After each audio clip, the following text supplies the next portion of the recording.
다시는 이 가문에 내 발을 들이지 않으리라. 내 오늘 쫓겨가지만 훗날 이대골 같은 판서 덱을 한순간에 사버릴 거상이 되어 돌아오겠다. 하늘에 거대한 구멍이라도 뚫린 것일까요? 서슬퍼런 장대비가 억수같이 쏟아지는 밤이었습니다. 고을에서 가장 큰 기와집이라 불리며 위세를 떨치던 최진사 댁의 대문은 이제 세월의 풍파를 이기지 못해 비명을 지르듯 삐걱대고 있었습니다. 화려했던 단청은 이미 퇴색되어 귀신이 나올 듯 음산한 기운을 뿜어내고 있었고, 뜰에는 사람 키만큼 자란 잡초들이 가문의 몰락을 비웃듯 무성하게 자라나 있었습니다. 그 정막과 빗소리를 깨고 묵직한 대문이 벌컥 열리더니 초라한 보따리 하나와 함께 한 여인이 진흙탕 위로 거칠게 내동댕이 쳐졌습니다. 소박 맞은 며느리 연하였습니다. 빗줄기에 섞여 들리는 것은 가문의 영광을 되찾지 못한 시어머니의 도끼 어린 악담뿐이었습니다. 내 인연, 내가 우리 집에 발을 들인 뒤로 곳간의 쌀이 마르고 장독이 깨지더니 이제는 내 아들 앞길까지 완전히 망쳐놓는구나. 재수 없는 물건이니 당장 내 집에서 꺼지거라. 연화는 차가운 진흙 바닥 위에서 피가 맺히도록 입술을 깨물었습니다. 빗물은 그녀의 눈가에 맺힌 눈물인지 아니면 하늘의 비인지 구별할 수 없을 만큼 얼굴을 타고 흘러내렸습니다. 번개가 번쩍일 때마다 드러나는 연화의 젖은 얼굴은 슬픔보다는 오히려 무언가 거대한 끝을 보았다는 안도감과 가슴 깊은 곳에서 피어오르는 비장함이 감돌고 있었습니다. 비에 젖은 기와 지붕 사이로 떨어지는 낙숫물 소리는 마치 이 가문의 마지막 숨소리처럼 처량하게 울려 퍼졌고, 연화는 그 소리를 들으며 자신이 이곳에서 보낸 지옥 같던 시간들을 하나둘 정리하기 시작했습니다. 진흙탕에 처박힌 보따리 안에는 낡은 무명옷 몇 벌과 죽은 어머니가 남긴 빗 하나뿐이었지만 연화는 그것을 생명줄처럼 꽉 쥐었습니다. 그녀를 내쫓은 자들은 연화가 빈손으로 나간다고 믿었겠지만 그녀의 머릿속에는 이미 이 가문을 무너뜨리고 다시 세울 거대한 설계도가 그려지고 있었습니다. 빗소리는 점점 더 거세졌고 연화는 자신을 밀쳐낸 그 대문을 향해 마지막 시선을 던졌습니다. 그 눈빛은 복수심에 타오르는 불길이 아니라 거대한 폭풍을 앞둔 바다처럼 깊고 고요했습니다. 이제 이 문이 닫히면 그녀는 더 이상 최진사 댁에 억압받는 며느리가 아닌 자신의 운명을 스스로 개척하는 한 명의 여인으로 거듭날 것이었습니다. 진을범벅이 된 손을 짚고 간신히 몸을 일으킨 연화의 눈앞에 시어머니가 그녀를 내쫓으며 바닥에 내동댕이 쳤던 깨진 사발 조각이 보였습니다. 하얗게 빛나던 백자 사발은 이제 날카로운 파편이 되어 진흙 속에 박혀 있었습니다. 연화는 그 깨진 조각을 가만히 내려다보며 나직이 그러나 단호한 어조로 읊조렸습니다. 어머님, 보십시오. 그릇이 깨져야 비로소 새 물을 담는 법이지요. 썩은 물을 가득 담은 채 그릇만 지키려 하니 속부터 골마 터지는 것 아니겠습니까? 이 말은 단순히 자신을 쫓아낸 시어머니를 향한 소심한 원망이 아니었습니다. 이것은 이 이야기 전체를 관통하는 가장 중요한 진리이자 연화가 앞으로 걸어갈 길의 이정표였습니다. 진정한 부귀와 가문의 영화란 눈에 보이는 화려한 기와집이나 쌓여있는 쌀가마니에서 나오는 것이 아니라 사람을 귀하게 여기고 시대의 흐름을 읽는 맑은 안목에서 나온다는 사실을 그녀는 누구보다 잘 알고 있었습니다. 최진사 댁 식구들은 그릇의 겉모양에만 집착하다가 그 안에 담긴 사람의 마음이라는 본질을 잃어버렸습니다. 연화는 발등을 스치는 차가운 빗물을 느끼며 생각했습니다. 이제 저들은 자신들이 그토록 아끼던 그 껍데기만 쥔 채 서서히 굶어 죽어갈 것이라고. 하지만 자신은 이 깨진 조각을 걸음 삼아 누구도 상상하지 못한 새로운 세상을 일궈낼 것이라고 말입니다. 연화는 손가락 끝이 베이는 줄도 모르고 그 날카로운 사발 조각 하나를 집어들었습니다. 차가운 도자기의 질감이 손바닥에 닿자 그녀의 정신은 더욱 또렷해졌습니다. 사람이 곧 땅이요, 땅이 곧 길이다. 돌아가신 아버지가 늘 하시던 말씀이 귓가를 맴돌았습니다. 재물에 눈먼 자들이 버린 이 사람의 가치가 어떻게 죽어가는 가문을 다시 일으키고 탐욕스러운 자들을 얼마나 처참하게 부끄럽게 만드는지 그녀는 증명해 보이려 합니다. 비는 멈출 기미가 보이지 않았지만 연하의 가슴 속에는 이미 뜨거운 태양이 떠오르고 있었습니다. 사실 최진사 댁의 몰락은 연하가 시집오기 훨씬 전부터 예견된 일이었습니다.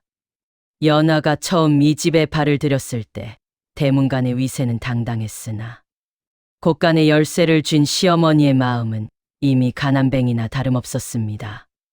그녀는 오로지 이웃 양반댁들과의 체면을 차리기 위해 빚을 내어 비단옷을 해입고 철마다 화려한 연회를 열어 가산을 탕진했습니다.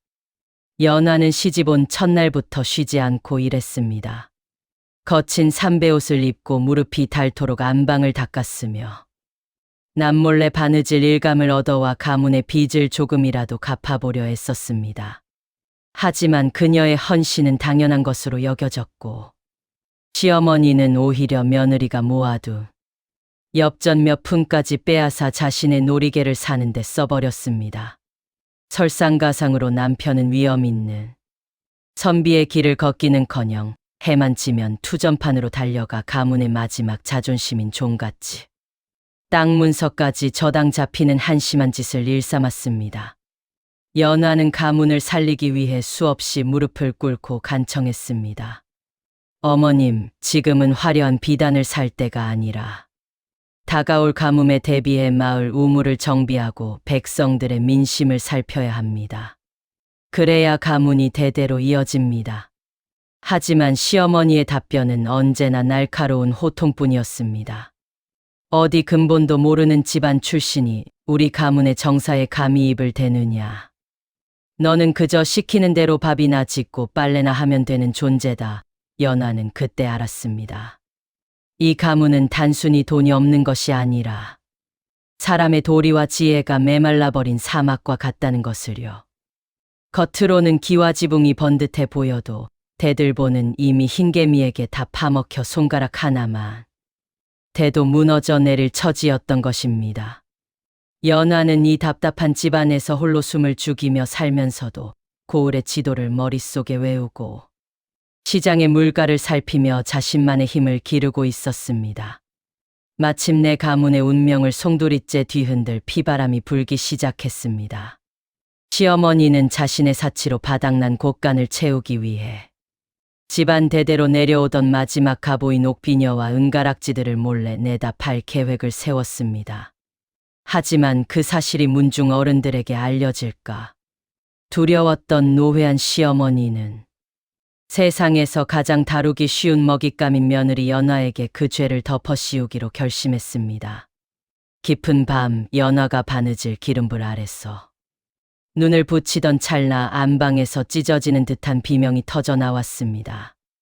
이럴 수가, 내 패물함이 비어있다니. 도둑이야, 집안에 도둑이 들었구나. 시어머니의 연극은 치밀했습니다.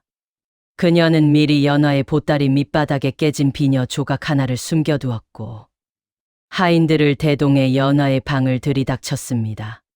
잠결에 놀라 일어난 연하의 앞에는 도끼. 어린 눈을 한 시어머니와 그 뒤에서 비겁하게 눈을 피하는 남편이 서 있었습니다. 내 인연, 내가 우리 집에 들어오고 나서 가세가 기울더니 이제는 시어머니의 몸에 닿던 폐물까지 손을 대느냐. 이 복 없는 물건이 감히 누굴 속이려 들어. 시어머니의 가느다란 손가락이 연하의 미간을 찌를 듯 다가왔고 하인들이 거칠게 뒤진 보따리에서는 약속이라도 한 듯 은비녀 조각이 툭 떨어졌습니다. 그것은 연하에게 가해진 마지막 모욕이자 이 썩어 빠진 집안과의 인연을 끊어버리는 날카로운 칼날이었습니다. 남편은 아내의 결백을 묻지도 않은 채 오히려 시어머니의 기세에 눌려 연하의 뺨을 내리쳤습니다. 어찌 내 얼굴에 먹칠을 하느냐. 당장 내 집에서 나가거라. 연화는 뺨을 타고 흐르는 뜨거운 열기를 느끼며 깨달았습니다. 이곳은 더 이상 사람이 머물 곳이 아니라 탐욕이라는 이름의 괴물이 삼켜버린 무덤이라는 사실을 말입니다. 시어머니는 기다렸다는 듯 소박대기라는 낙인이 찍힌 절연서를 연화의 얼굴에 던졌고 그것은 빗속으로 내쫓기기 직전 연화가 받은 마지막 자비였습니다. 연화는 그 종이를 소중하게 품었습니다.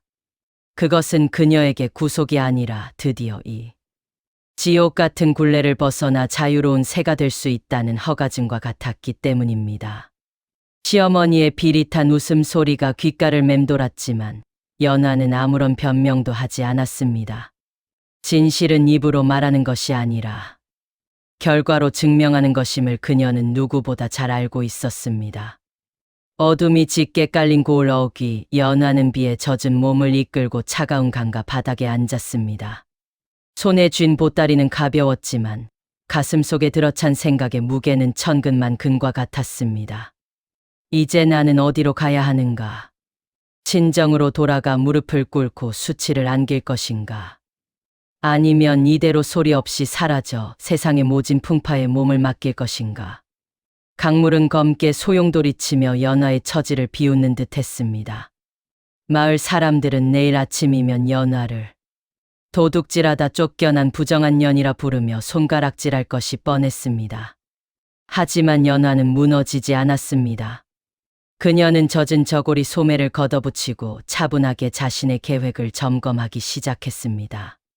시어머니의 탐욕은 끝이 없을 것이고 남편의 무능은 가문을 파멸로 이끌 것이다. 그렇다면 내가 뿌린 씨앗이 저들을 어떻게 심판하게 할 것인가? 그녀는 지난 몇 년간 최진사 댁 며느리로 살며 남몰래 관찰했던 고을의 지세와 장사치들의 흐름을 복기했습니다. 특히 대문 앞에 척박한 땅, 모두가 버린 땅이라 부르던 그곳에 숨겨진 비밀을 그녀는 알고 있었습니다. 복수는 칼로 하는 것이 아니라 상대가 가장 원하는 것을 이용해 스스로 무너지게 하는 것이다. 연화는 지독한 추위 속에서도 눈을 형형하게 빛내며 자신만의 전쟁을 선포했습니다. 그녀는 단순히 살아남는 것을 목표로 삼지 않았습니다.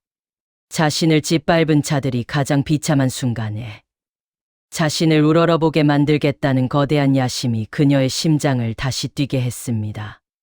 밤새도록 강가에서 자신과의 싸움을 벌인 끝에 연화는 결론을 내렸습니다. 다시 최진사댁으로 돌아가 마지막 미끼를 던지기로 말입니다. 그것은 죽어가는 사자에게 주는 고기가 아니라 굶주린 늑대를 낭떠러지로 유인하는 향기로운 꽃과 같은 것이었습니다.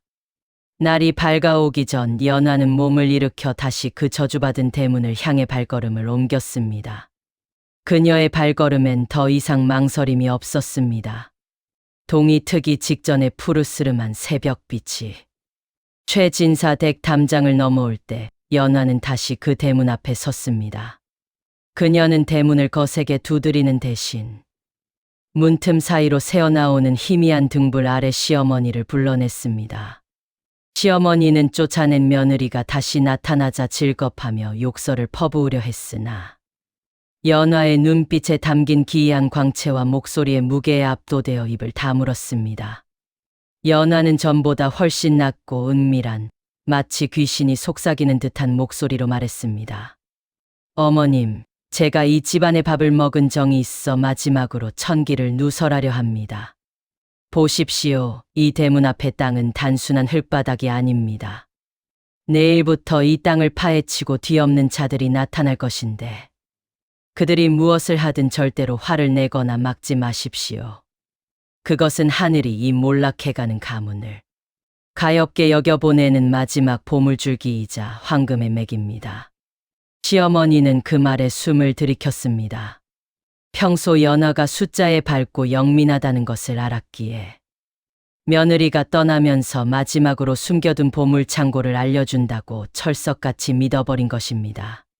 황금의 맥이라고 그게 정말이냐? 시어머니의 눈에는 이미 탐욕의 불꽃이 일렁였습니다. 연화는 그 추악한 욕망을 조용히 지켜보며 속으로 비웃었습니다. 사실 그 땅 밑에는 보물이 아니라 지독한 악취를 풍기는 수맥과 집안을 무너뜨릴 황토물이 흐르고 있었기 때문입니다. 믿고 안 믿고는 어머님의 몫입니다. 다만 땅을 깊게 파면 팔수록 가문의 영광이 다시 솟구칠 것입니다.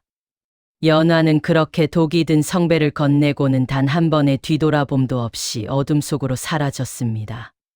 이제 그녀는 최진사 댁의 그늘을 완전히 벗어나 자신만의 왕국을 건설할 황무지로 향했습니다. 그것은 고통스러운 이막의 시작이었지만 동시에 연화라는 여인이 역사의 한 페이지를 장식할 거상으로 성장하는 위대한 첫발이었습니다. 시어머니는 연화가 사라진 길을 멍하니 바라보다가 곧바로 곡괭이를 찾으라며 하인들을 깨우기 시작했습니다. 연화의 설계가 드디어 작동하기 시작한 순간이었습니다. 연화가 최진사 댁에 저주받은 그림자를 뒤로하고 발길을 옮긴 곳은 사람들의 발길이 끊긴 지 오래된 험준한 뒷산 자락이었습니다. 비바람이 지나간 뒤의 숲은 축축한 흙내음과 이름 모를 풀벌레 소리로 가득했지요. 산길을 걷던 연화는 커다란 바위 아래 쓰러져 가느다란 숨을 몰아쉬는 한 노인을 발견했습니다. 노인은 눈이 멀어 앞을 보지 못했고 며칠을 굶었는지 피골이 상접한 모습이었습니다. 연화는 주저하지 않고 자신의 보따리를 풀었습니다. 시어머니가 던져준 차가운 주먹밥 한 덩이와 길어온 시원한 샘물을 노인의 입가에 대주었지요. 어르신, 정신 차리십시오. 이 물을 좀 마셔보세요. 연화는 정성껏 노인의 얼굴을 닦아주고 자신의 저고리를 벗어 노인의 떨리는 몸을 덮어주었습니다. 노인은 연화의 따뜻한 손길에 간신히 정신을 차리더니 보이지 않는 눈으로 연화의 얼굴 쪽을 한참이나 응시했습니다. 아가씨, 자네의 손등에 닿는 기운이 예사롭지 않구먼. 흙냄새가 나지만 그 안에는 금빛이 서려 있어. 알고 보니 이 노인은 과거 왕실의 묘자리를 정하고 나라의 기운을 살피던 전설적인 직관이었습니다. 권력 다툼에 휘말려 눈을 잃고 쫓겨난 처지였으나 그의 영험한 기운만은 여전했지요. 노인은 연화의 사연을 묵묵히 듣더니 허허로운 웃음을 지었습니다. 사람들은 땅 밑에 금괴가 묻힌 줄 알지만 진짜 보물은 아무도 거들떠보지 않는 버려진 땅에 숨어있는 법이라네. 노인은 지팡이를 들어 저 멀리 소금기가 가득해 풀 한 폭이 자라지 않는 황무지를 가리켰습니다. 저곳으로 가게. 그곳은 죽은 땅이 아니라 천년에 한 번 지기디치가 뒤바뀌는 약속의 땅이라네. 자네의 정성이 닿으면 그 소금기가 세상의 역병을 고칠 신령한 기운으로 변할 것이야. 연화는 노인의 말에서 새로운 희망의 빛을 보았습니다. 직관 노인은 연화에게 사람의 마음을 얻는 땅의 이치를 가르쳐 주었고 연화는 그 가르침을 스승 삼아 홀로 서기를 시작했습니다. 그것은 단순히 돈을 버는 기술이 아니라 천하의 흐름을 읽는 대인단련의 공부였습니다. 같은 시각 최진사 댁에서는 눈뜨고 볼 수 없는 가관인 풍경이 펼쳐지고 있었습니다.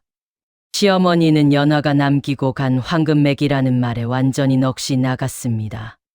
그녀는 빚을 내어 장정 수십 명을 사들였고 대문 앞 멀쩡한 땅을 미친 듯이 파헤치기 시작했습니다. 더 깊이 파라. 며느리가 분명히 이 밑에 가문의 보물줄기가 흐른다고 했다. 조금만 더 가면 황금이 쏟아질 게야. 시어머니는 머리카락이 헝클어진 줄도 모르고 구덩이 옆에서 고함을 질러댔지요. 소문을 들은 마을 사람들과 빚쟁이들까지 곡괭이를 들고 달려들어 최진사 댁 대문 앞은 순식간에 거대한 진흙탕으로 변했습니다. 하지만 파면 팔수록 나오는 것은 황금이 아니라 지독한 악취를 풍기는 썩은 수맥과 끈적한 황토물 뿐이었습니다. 어머니, 이거 정말 보물이 나오는 거 맞습니까? 무능한 남편도 삽질을 거들며 물었으나 시어머니는 탐욕에 눈이 멀어 멈추지 않았습니다. 결국 과도한 굴착으로 인해 대문을 지탱하던 집안이 흔들리기 시작했고 화려했던 담벼락에는 흉측한 금이 가기 시작했습니다. 반면 연화의 황무지에서는 조용한 기적이 일어나고 있었습니다. 연화는 노인의 조언대로 소금 땅을 원망하지 않고 그 땅만이 품을 수 있는 특수한 약초인 염삼을 심었습니다. 마을 사람들은 소금 땅에 씨를 뿌리는 연화를 보며 혀를 찼습니다. 쯧쯧, 소박 맞더니 머리가 돌았구먼. 저 땅에서 싹이 나면 내 손에 장을 지지겠네. 하지만 연화는 아랑곳하지 않고 새벽 이슬을 받아 땅을 달랬습니다. 놀랍게도 몇 달 뒤 전국의 원인 모를 역병이 돌아 수많은 사람이 죽어나갈 때 오직 소금기를 머금은 연화의 약초만이 그 병을 고칠 유일한 약재라는 사실이 밝혀졌습니다. 전국의 네로라 하는 상인들이 은전 주머니를 들고 연화의 황무지로 구름처럼 몰려들기 시작했습니다. 최진사댁은 땅을 파며 스스로 무덤을 만들고 있었지만 연화는 버려진 땅에서 생명의 꽃을 피우고 있었던 것입니다. 어느덧 연화의 황무지는 조선 팔도에서 가장 활기 넘치는 약재 시장으로 변모했습니다. 이름 없던 소박대기 며느리는 이제 염삼 상단의 행수라 불리며 거상의 반열에 올라섰지요.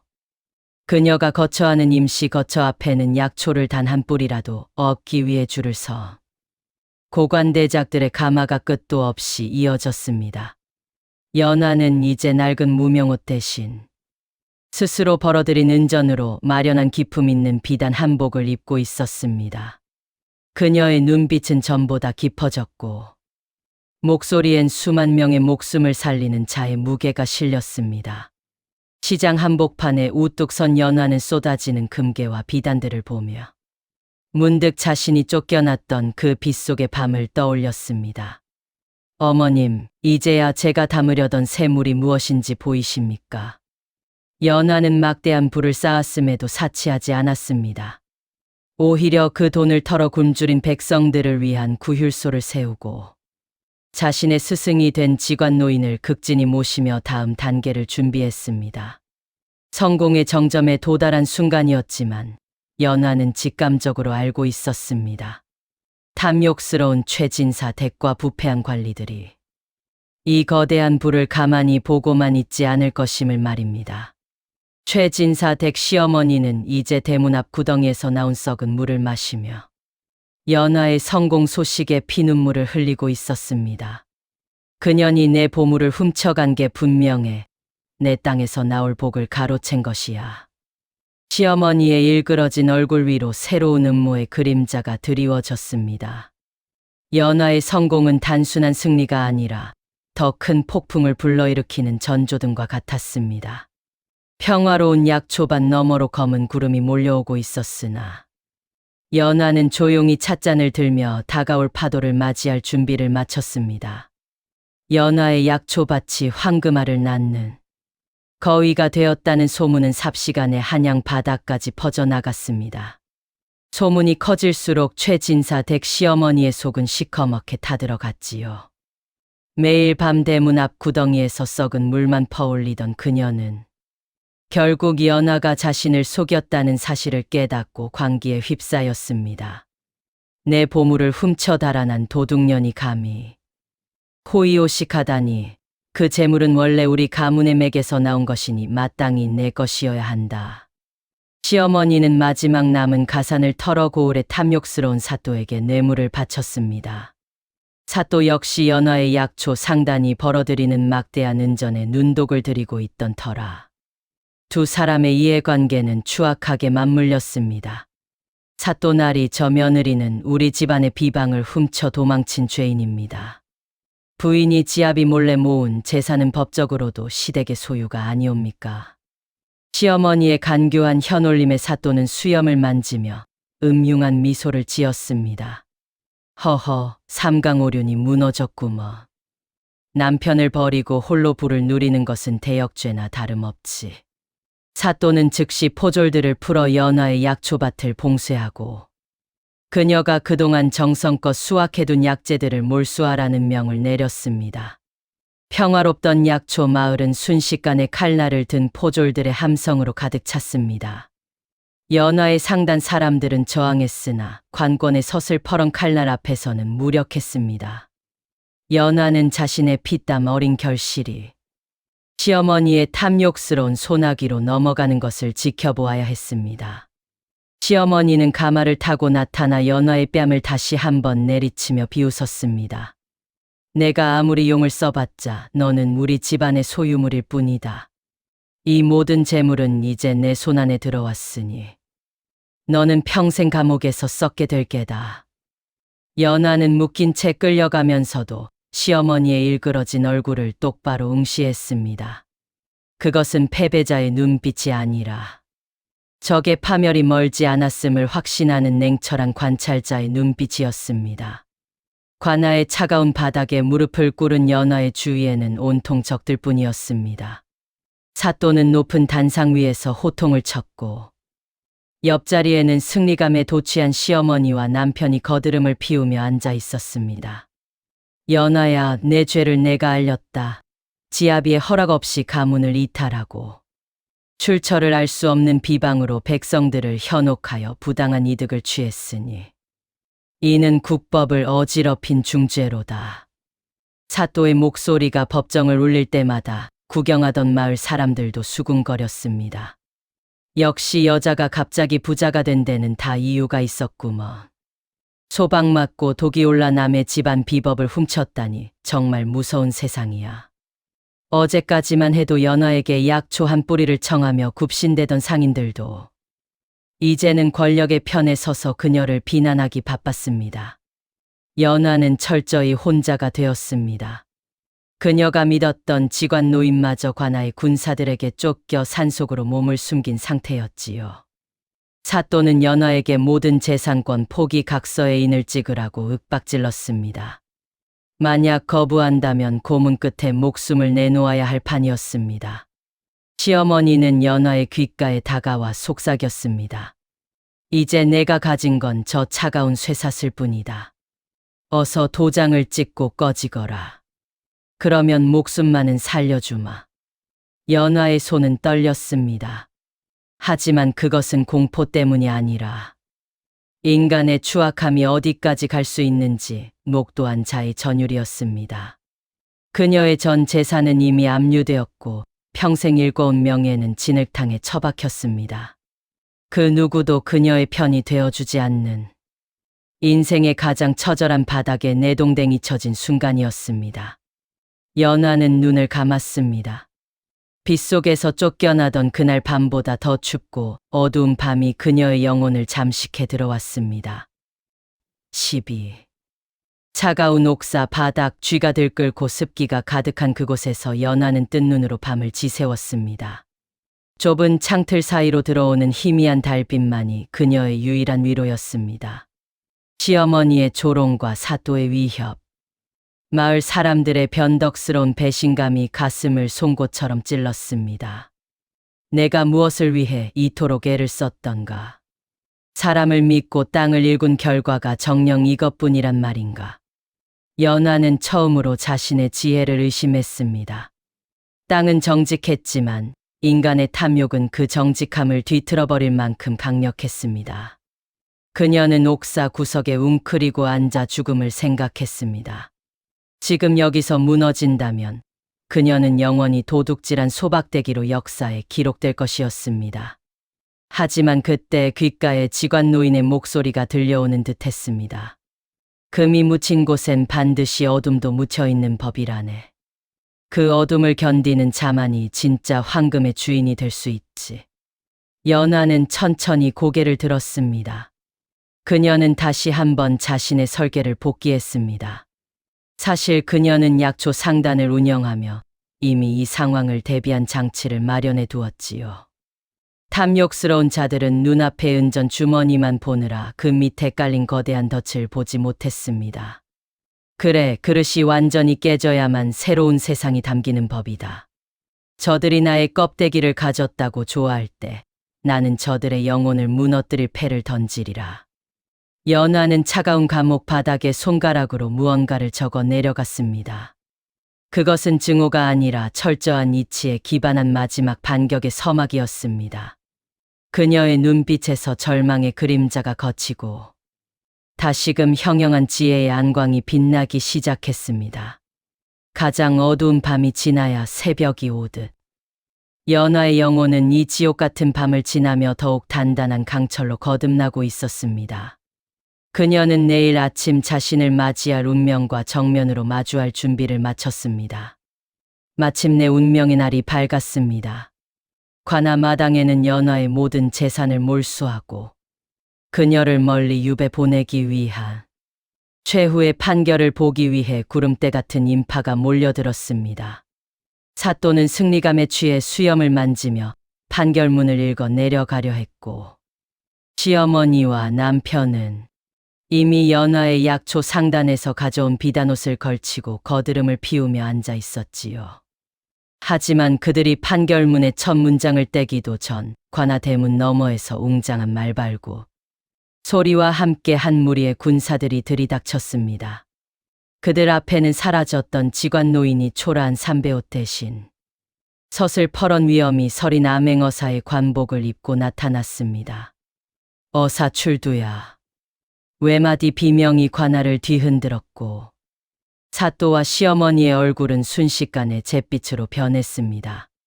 노인은 연화의 옥사 앞으로 다가와 직접 문을 열며 말했습니다.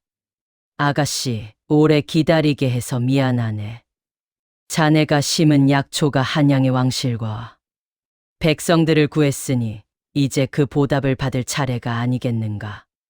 연화는 담담하게 옥사를 걸어 나와 사또의 단상 앞에 섰습니다. 그녀는 품속에서 그동안 남몰래 작성해둔 2개의 장부를 꺼냈습니다. 하나는 시어머니가 가산을 탕진하며 저지른 횡령의 기록이었고 다른 하나는 사또가 연화의 재산을 가로채기 위해 시어머니와 결탁한 뇌물 상납의 증거였습니다. 사또 나리, 그리고 어머니.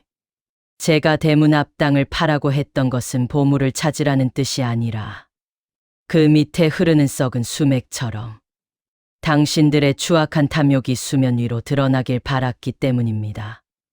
연화의 목소리는 낮았지만 그 안에는 천둥 같은 위엄이 서려 있었습니다. 어사 노인은 왕실의 직인이 찍힌 교지를 펼쳐들었습니다. 연화의 약초는 이미 나라의 공식 약재로 지정되었으며 그녀를 핍박한 자들은 국법을 어지럽힌 대역죄로 다스리라는 지엄한 명령이었습니다. 상황은 순식간에 역전되었습니다. 포졸들은 이제 연화가 아닌 사또와 시어머니의 팔을 거칠게 꺾어 바닥에 꿀렸습니다. 하늘을 가렸던 먹구름이 걷히고 관아 마당 위로 한 줄기 강렬한 햇살이 연화의 얼굴을 비추었습니다. 그것은 단순한 승리가 아니라 진실이 어둠을 뚫고 솟구치는 거룩한 순간이었습니다.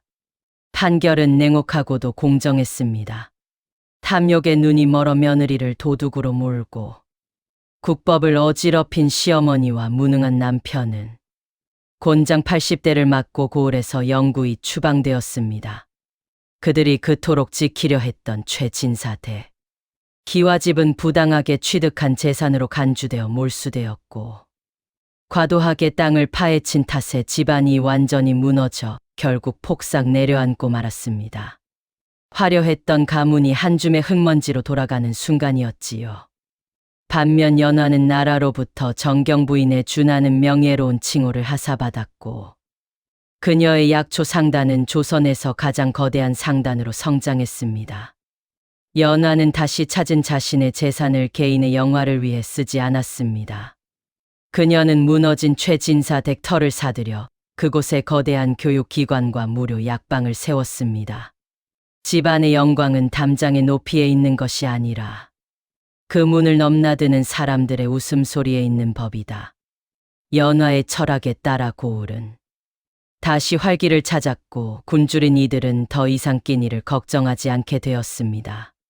추방당한 시어머니와 남편은 길거리에서 구걸하며 연화가 세운 약방 앞을 지나다 발걸음을 멈추었습니다.